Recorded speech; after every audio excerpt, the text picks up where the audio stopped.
तुम भी कैसी बात कर रही हो? वो मेरे बड़े भाई हैं। अगर मैं उनके लिए ये सब नहीं करूँगा तो कौन करेगा भला, ये बताओ तो जरा। और वैसे भी ये घर और ये बिजनेस हम दोनों का ही है, ना ही किसी और का। कभी ऐसा ना हो जाए कि सब उन्हें ही मिल जाए और तुम हाथ मलते रह जाओ। और वो और उनकी पत्नी चालाक है, मम्मी जी पापा जी को अपनी मीठी बातों में फंसा कर रखती हैं। अगर तुम मीठी बातें नहीं कर सकती ना, और अगर तुम किसी से खुश होकर बात भी नहीं कर सकती, तो इसमें किसी और की गलती नहीं बल्कि तुम्हारी गलती है। मेरे भाई भाभी सब में अच्छे हैं, उनकी सबसे बनती है घर में। जब देखो तब दोनों की तारीफ ही करते रहते हो, कभी मेरे बारे में भी सोचा करो। अगर मैं तुम्हारे बारे में नहीं सोचूंगा ना, तो तुम कब की इस घर से निकल चुकी होगी। तुम्हारे बारे में सोचता हूँ तभी हो तुम यहाँ। मुझे कुछ तो करना होगा, नहीं तो किसी दिन ऐसा ना हो कि मनोज भैया और मोनिका भाभी सब कुछ अपने नाम करा ले और हमें एक फूटी कौड़ी भी ना मिले। ऐसा अक्सर ही चलता रहता। शोभा को हमेशा ही ये लगता रहता कि मोनिका और मनोज दोनों ही मम्मी पापा की चमचागिरी करते हैं, लेकिन असल में सच्चाई तो ये थी कि शोभा कुछ ज्यादा ही शातिर थी और खुद ये सब सोचती तो उसे लगता कि बाकी सारी दुनिया भी ऐसा ही सोच रखती है। अब वो सारी जायदाद अपने नाम कराने के बारे में सोचती है तो उसे लगता है कि मोनिका भी ऐसा ही सोचती है, लेकिन सच तो कुछ और ही था। शोभा, ये लो साड़ी लाई हूँ तुम्हारे लिए। अरे भाभी, इसकी क्या जरूरत थी? क्यों जरूरत नहीं थी? इसका क्या मतलब होता है? मैं अपने लिए कपड़े लेने गई थी तो तुम्हारे लिए भी लाऊंगी ना। आखिरकार तुम मेरी बहन जैसी हो, सगी नहीं हो तो क्या हुआ, लेकिन मैं तुम्हें ना अपनी दिल से बहन मानती हूँ। वाह, क्या बात है। मेरी दोनों बहुओं के बीच में ऐसे ही हमेशा प्यार बना रहे तो मेरे घर की तरफ कभी कोई उंगली ही ना उठा सके। बड़ी बहू इतनी समझदार है तो ये घर कभी टूटेगा ही नहीं। क्या बात है दीदी, क्या नाटक किया है। मेरे लिए सस्ती सी साड़ी खरीदकर माँ जी की नजरों में अच्छी बन गई, लेकिन मैं ऐसा कभी नहीं होने दूंगी। इस घर पर तो राज मेरा ही चलेगा। अरे बुद्धू, क्या सोचने लग गई? बताया नहीं तूने, कैसी लगी साड़ी? साड़ी तो अच्छी है दीदी, मुझे तो बहुत पसंद आई। अच्छा, क्या क्या लाई हो आप अपने लिए, जरा ये तो दिखाना। देखती हूँ कि अपने लिए कितनी महंगी साड़ी लाई है ये। अरे हाँ हाँ, क्यों नहीं, अभी दिखाती हूँ। ये देखो, ये ना मैं अपने लिए लाई हूँ। ये तो सिर्फ 4000 की साड़ी है, लेकिन मेरे लिए तो आप 5000 की साड़ी लाई हो। हाँ, इस बात से फर्क नहीं पड़ता चीजें सस्ती हैं या महंगी, बस पसंद आनी चाहिए। मेरे लिए ना सबसे ज्यादा तेरी खुशी है। तुझे पसंद आ गई ना, बस मेरे लिए काफी है।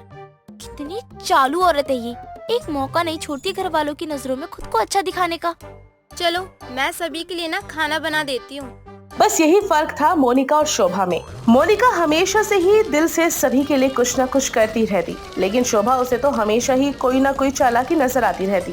खैर, दिन यूं ही बीतते रहते हैं और फिर एक दिन की बात है, सब घर वाले एक साथ बैठे होते हैं।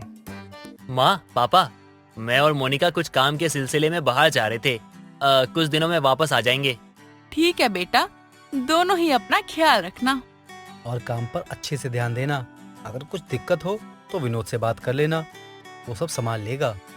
हाँ भैया, कुछ भी परेशानी हो बस एक बार अपने भाई को याद कर लेना। देखो देखो कैसे सभी के सभी इन दोनों के पीछे लगे हुए हैं। सारा काम मेरा पति करे और घूमने ये दोनों जाए। ये कोई काम वाम के सिलसिले में नहीं जा रही। मुझे तो पक्का पता है कि ये दोनों मौज मस्ती करने जा रहे हैं। शोभा, जाओ सभी के लिए चाय बना के लाओ। भाभी अपनी पैकिंग कर लेंगी, तब तक तुम ये सब काम कर लो। ठीक है, अब जब तक वो लोग वापस आएंगे ना, तब तक मुझे कुछ करना होगा, नहीं तो पता लगे कि कभी भी हाथ में पेपर्स थमा दे, हमें बिजनेस और इस घर से बाहर कर दिया जाए। अब शोभा सभी को चाय पिलाती है और यही सोचती है कि ऐसा क्या किया जाए कि इन दोनों के आने तक सारा कुछ उसके नाम हो जाए। तब उसे एक आइडिया आता है, क्यों ना सास को मोनिका के खिलाफ किया जाए। तो बस अब वो लग जाती है इसी काम में। मोनिका और मनोज दोनों ही चले जाते हैं और शोभा अपनी सास की चमचागिरी करती है। माँ जी, वो क्या है ना, दीदी को तो ठीक से काम करना ही नहीं आता है। देखो देखो, सारी किचन फैली पड़ी रहती है, इतनी गंदी रहती है, लेकिन ना तो खुद साफ करती है और ना ही घर के नौकरों से कराती है। अब बेटा, वो किस किस काम पे ध्यान दे, हो जाती है कभी कभार गलतियाँ। एक काम कर, किसी नौकर को कह दे, वो काम करा देगा। लेकिन माँ जी, दीदी को भी तो इस बात का ख्याल रखना चाहिए ना। रखना तो चाहिए, कोई बात नहीं, वो आएगी तो मैं उसे समझा दूंगी। शोभा बेटा, आज खाने में कुछ अच्छा सा बना ले। वैसे तो मोनिका हमेशा ही अच्छा खाना बनाती है, लेकिन अब वो नहीं है तो तू कुछ बढ़िया सा बना ले। अरे माँ जी, मैं ऐसा खाना बनाऊंगी ना कि आप उंगलियां चाटती रह जाओगी और दीदी के खाने को तो हमेशा हमेशा के लिए भूल ही जाओगी। अच्छा, ऐसा है क्या? आज तक तो मैंने तुम्हारे हाथ का ऐसा खाना नहीं खाया, तो आज देख लेते हैं कि तुम कितना अच्छा खाना बनाती हो। बनाएगी शोभा, अच्छा खाना क्यों नहीं बनाएगी? ऐसे तुम क्यों चैलेंज कर रहे हो उसे? रहने दो पापा जी, आज मैं इन्हें बता दूंगी कि मैं कितना अच्छा खाना बना सकती हूँ। अब मैं क्या करूँ, मुझे तो ऐसा कुछ बनाना भी नहीं आता। आइडिया, एक काम करती हूँ, बाहर से ऑर्डर करके मंगा लेती हूँ। किसी को क्या ही पता चलेगा, सभी को कह दूंगी कि मैंने बड़ी मेहनत से बनाया है खाना। वो ऐसा ही करती है, बाहर से सारा खाना मंगवा लेती है और नाटक करती है कि ये सब उसी ने बनाया है। तुमने तो कमाल कर दिया, बहुत अच्छा खाना बना है। हाँ शोभा, ये तो मोनिका से भी अच्छा खाना बनाया है। माँ जी, दीदी तो हमेशा अच्छा खाना बनाने का नाटक ही करती रहती है, लेकिन मैंने देखा है कि वो कैसे बिना हाथ धोए या फिर सब्जियां बिना धोए कैसे काटती हैं, और ऐसे ही बिना हाथ धोए रोटियां भी बना लेती हैं वो। क्या वो ऐसा करती है? हाँ माँ जी, और मैं जब इन सब चीजों के लिए उन्हें टोकती हूँ तो मुझसे कहती हैं कि तू मुझे मत सिखा। तुम क्या करने की कोशिश कर रही हो? मैं क्या कर रही हूँ, जो भी है मैं तो सच ही कह रही हूँ।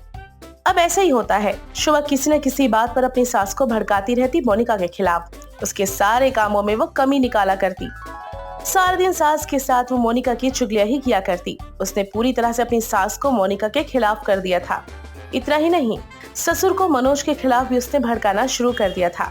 पापा जी, क्या आपको पता है, एक बार मैंने मनोज भैया को किसी से बात करते सुना था, जिससे वो कह रहे थे कि पापा जी को किसी बात की नॉलेज नहीं है, सारा दिन बस घर में पड़े रहते हैं, सोते रहते हैं, कुछ काम धंधा तो है ही नहीं। वो निकम्मा ऐसा क्यों करता है? मैंने उसे पाला पोसा, इतना बड़ा किया, और उसकी इतनी हिम्मत जो वो मेरे बारे में ऐसा कहता है। अब आया ना ऊंट पहाड़ के नीचे। अब देखती हूँ इस घर में उन दोनों की तारीफ कौन करता है। बहुत हो गया उनका, अब इस घर पर मेरा राज चलेगा। तुम ये सब क्या कर रही हो? अरे मैं क्या कर रही हूँ, किस बारे में बात कर रहे हो तुम? मुझे सब समझ में आ रहा है कि तुम कैसे मम्मी पापा के कान भर रही हो भाई भाभी के खिलाफ। ये सब करने की क्या जरूरत है तुम्हें? देखो जी, मैं किसी के कान नहीं भर रही हूँ, जो सच है ना सिर्फ वही बता रही हूँ। ये सब तुम्हें बहुत भारी पड़ने वाला है, मैं बता रहा हूँ। देखिए जी, सुन लीजिए, मैं किसी को भी इस घर पर राज करने नहीं दूंगी। चलेगी तो बस मेरी ही चलेगी। पता नहीं तुम ये सब सोचना कब बंद करोगी। मेरे घर में आग लगाकर तुम्हें क्या मिल रहा है? शोभा अब बहुत खुश होती है कि उसका परिवार उसकी मुट्ठी में है। उसके सास ससुर अब उसकी ही बातें सुन रहे थे। अब 10 दिन के बाद मोनिका और मनोज भी आ जाते हैं घर पर, जिसके बाद घर का सारा माहौल ही बदल जाता है। माँ जी देखिए, मैं आपके लिए कंगन लेकर आई हूँ। ठीक है, लाई है तो रख दे।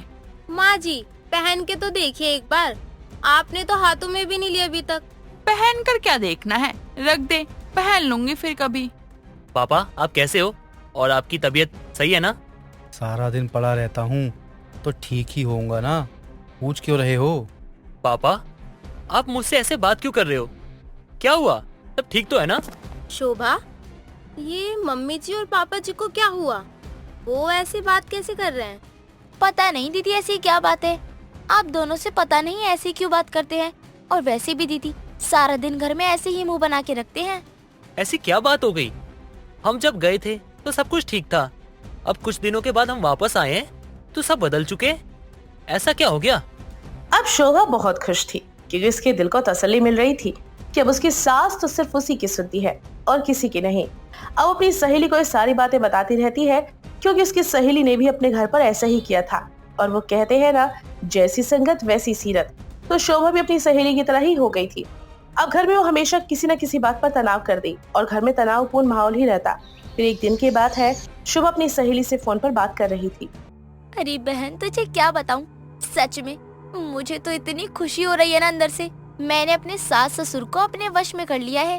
अब दोनों मेरी ही सुनते हैं, और मैंने दोनों को इतना भड़का दिया है ना कि अब वो मेरे जेठ जेठानी का चेहरा तक नहीं देखना चाहते।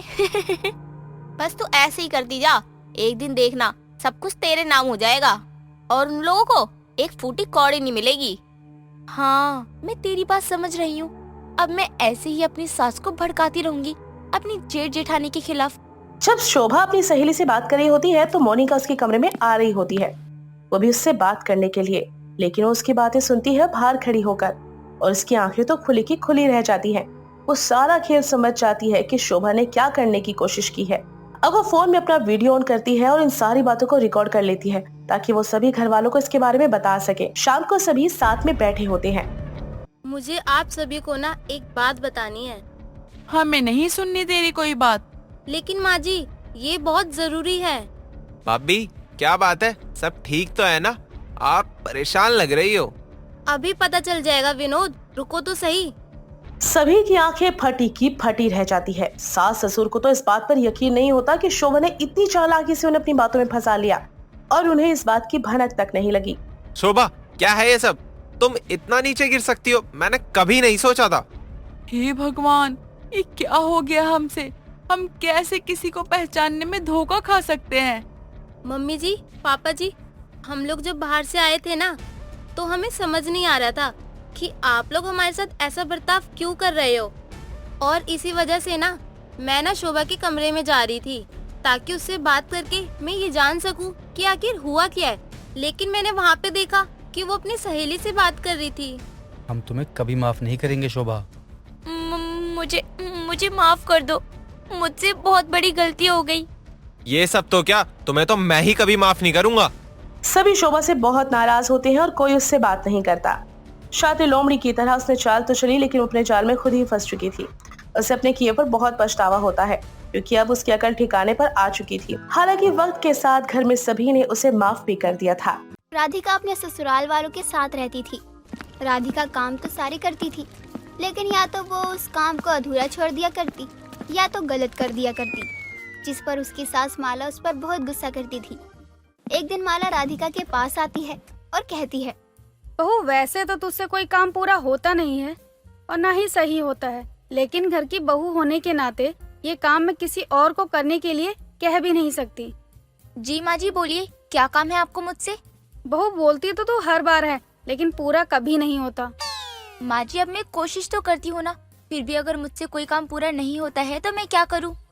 बहू, और ध्यान से करने की कोशिश कर कि मुझे कुछ भी सुनाने की जरूरत ना पड़े तुझे। जी माँ जी, मैं अपनी तरफ से पूरी कोशिश करूँगी। बताइए क्या काम करना है मुझे?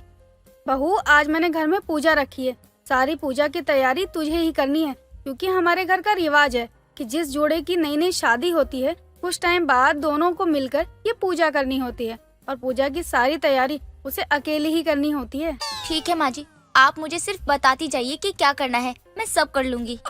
ठीक है बहू, तो फिर तू पहले घर की अच्छे से सफाई कर ले और राजेश को गद्दे लाने के लिए भी बोल देना फोन करके। प्रसाद में पंजीरी और चना मिर्च बना लेना। तब तक मैं मंदिर से होकर आती हूँ। पंडित जी को पूजा में आने के लिए भी कह दूंगी और वहीं से आस पड़ोस वालों को भी बोल दूंगी। माँ जी, इतना सारा काम मुझे अकेले करना पड़ेगा?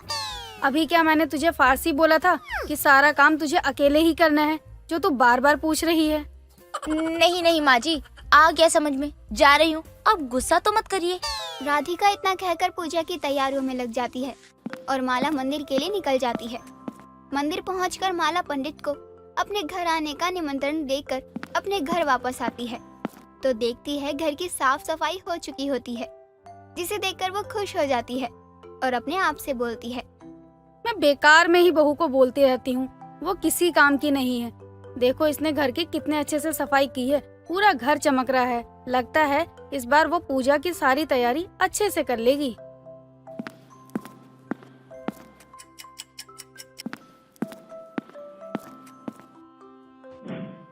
अरे वाह बेटा, तू गद्दे भी ले आया। हाँ माँ, राधिका ने मुझे फोन करके बता दिया था कि घर में कोई पूजा है तो मैं हाफ डे लेकर आ जाऊँ। वैसे अच्छा है ना पूजा रखी है आपने, वैसे भी आज मेरा फास्ट है। मुझे याद है, तभी तो ये पूजा मैंने आज रखी है। बड़े दिन से रखने की सोच रही थी, लेकिन हर बार सोचकर ही रह जाती थी। लेकिन फिर मैंने सोचा ऐसे तो बहुत टाइम निकल जाएगा। अच्छा किया माँ आपने, वैसे भी बहुत दिन हो चुके थे, शादी के बाद हमने कोई पूजा नहीं की थी। बेटा, मुझे तो बेवजह ही चिंता हो रही थी बहू की कि वो सब काम ठीक से कर पाएगी या नहीं, लेकिन देख बहू ने सब कुछ ठीक से कर लिया। पूरे घर की अच्छे से सफाई भी कर ली, तुझे फोन कर कर गद्दे भी लाने के लिए बोल दिया। अब मुझे लग रहा है कि वो बाकी सारी तैयारियां भी ठीक से कर लेगी। माँ अभी तो पूरी पूजा बाकी है, अभी कुछ कहा नहीं जा सकता है। अच्छा माँ, मैं फ्रेश होकर आता हूँ, वरना पूजा में देरी हो जाएगी। ठीक है बेटा, मैं तब तक रसोई में जाकर देख लेती हूँ कि बहू क्या कर रही है। राजेश अपने कमरे में चला जाता है और माला रसोई में जाने के लिए जैसे ही आगे बढ़ती है, तभी पंडित, उसके आस पड़ोस की सभी औरतें आ जाती है, जिन्हें देखकर वो रुक जाती है। तभी उसकी पड़ोसन कमला बोलती है, कहाँ जा रही है माला हम सबको बुलाकर? कहीं नहीं, आओ आओ बैठो, सभी आराम से बैठो। अभी मैं बहू को ही देखने जा रही थी कि उसने बाकी तैयारियां ठीक से कर ली या नहीं। अब कहीं मत जा, हमारे साथ यहीं बैठ जा।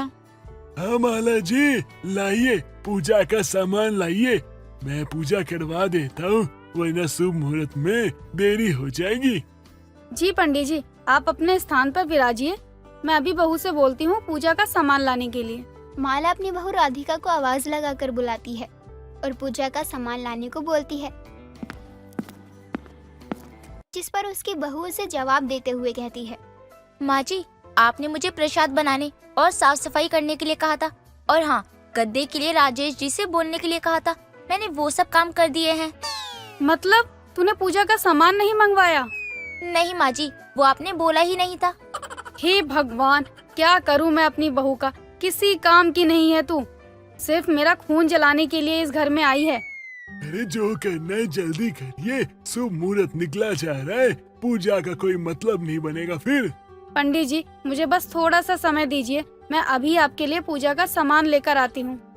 माला तो चिंता मत कर, अपने बेटे को मेरी दुकान पे भेज दे, मेरा बेटा सारा सामान बांध कर दे देगा। अरे हाँ, मैं तो भूल ही गई थी कि तेरी दुकान पर पूजा का सारा सामान मिलता है।